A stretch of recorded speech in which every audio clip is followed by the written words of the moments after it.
Halo,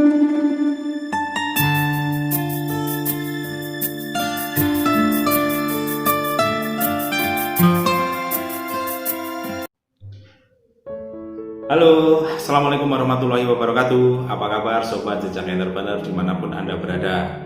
Topik kita kali ini akan membahas tentang 7 aturan tidak tertulis yang berkaitan dengan uang. Nah, menarik bukan? Tentu menarik. Karena kita sudah banyak mendengar orang-orang yang hidupnya berantakan karena tidak punya uang, mengeluh tidak punya ini itu, ingin punya rumah, ingin punya mobil, ingin bisa jalan-jalan, ingin punya tabungan, ingin punya investasi. Tetapi faktanya karena ia tidak tahu tentang 7 aturan yang tidak tertulis tentang uang ini, bisa-bisa keuangannya menjadi berantakan. Sehingga keinginan, cita-cita hanya sekedar keinginan, hanya tinggal angan-angan karena dia terjebak dalam kondisi keuangan yang serba sulit. Nah, kita akan pahami tentang 7 aturan tidak tertulis yang berkaitan dengan uang. Ya, oke, langsung saja.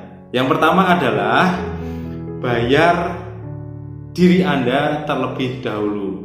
Maksudnya bagaimana? Maksudnya misalkan kita punya penghasilan entah dari gaji, entah dari hasil bisnis, maka hak untuk diri kita itu harus kita utamakan terlebih dahulu.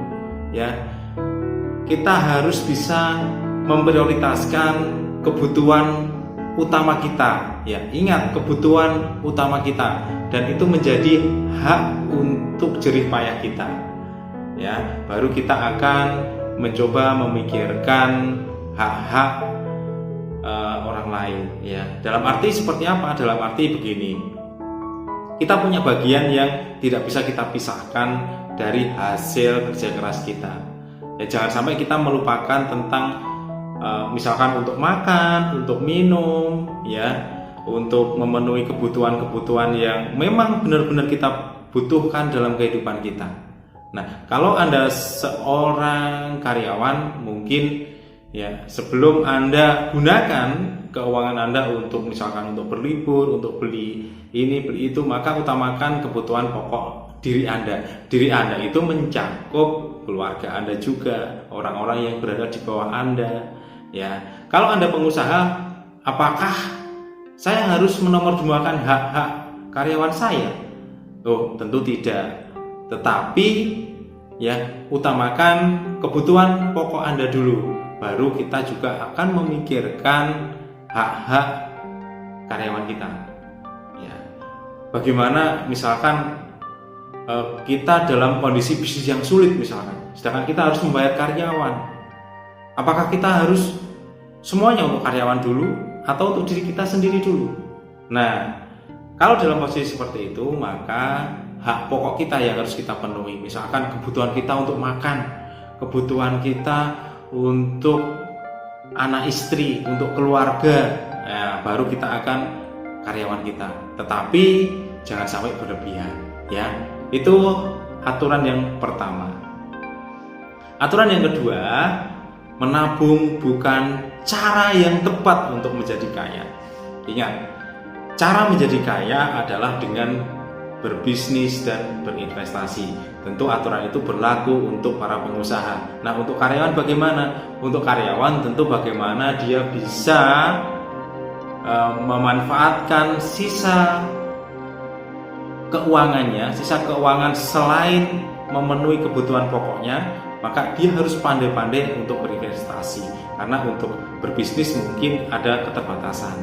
Ya, jadi menabung bukan cara yang tepat untuk menjadi kaya.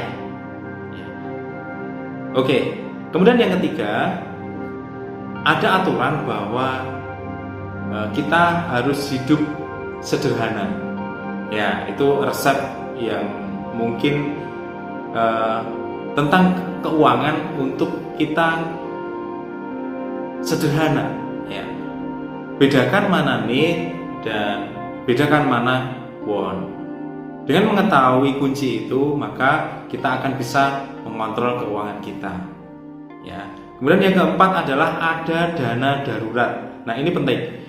Sebagian besar orang ya itu kadang-kadang melupakan bahwa dia harus punya dana darurat, dan dana darurat itu tidak boleh diutak-utak ya, tidak boleh diotak-atik dipakai untuk dana apa dan apa ya, tetapi dana darurat itu memang dipersiapkan untuk kondisi darurat ya.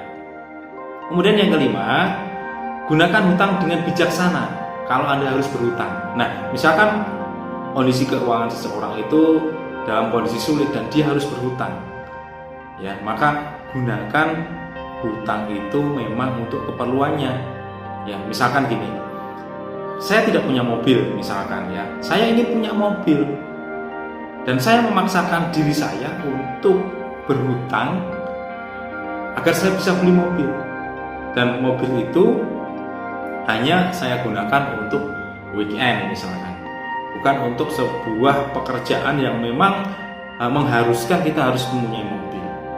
Nah, itu namanya tidak bijaksana. Nah, kalaupun harus berhutang, maka gunakan hutang Anda untuk prioritas yang sudah ditetapkan. Itu aturan yang kelima. Dan aturan yang keenam, makin banyak kita belajar, makin kita banyak tahu tentang mungkin skill, soft skill yang berkaitan dengan cara mencari uang, maka akan semakin banyak potensi kita untuk mendapatkan lebih banyak penghasilan ya. Kita tahu bahwa orang-orang kaya di dunia, orang-orang hebat di dunia itu menghabiskan waktunya 5 jam sehari untuk membaca. Tujuannya apa?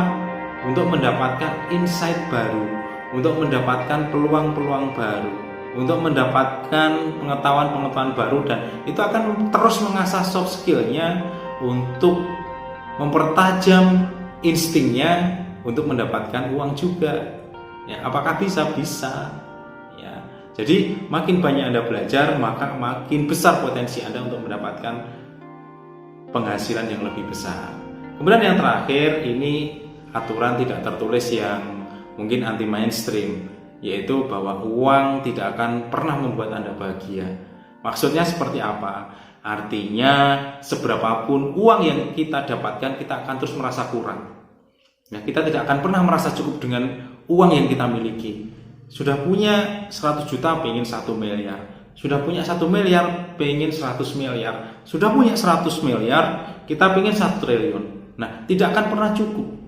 Nah, yang bikin buat bahagia apa? Ya, setiap orang punya standar sendiri-sendiri, tetapi bukan ukurannya adalah uang. Ya, oke, itu jadi sharing saya tentang 7 aturan tidak tertulis yang berkaitan dengan uang. Dan kalau kita sama-sama paham, kita sama-sama bisa mengaplikasikan hal ini, maka tentu tidak akan ada lagi orang-orang yang mengeluh tentang kondisi keuangannya. Keuangan serba sulit, keuangannya terbatas ya, terbatas dalam artian keuangannya kacau ya, dan dia tidak bisa menguasai dan mengontrol kondisi keuangannya. Oke, sahabat jejak entrepreneur, cukup itu saja sharing saya kali ini, semoga bermanfaat. Jangan lupa subscribe channel ini bila bermanfaat untuk Anda, dan salam bangkit dan bermartabat.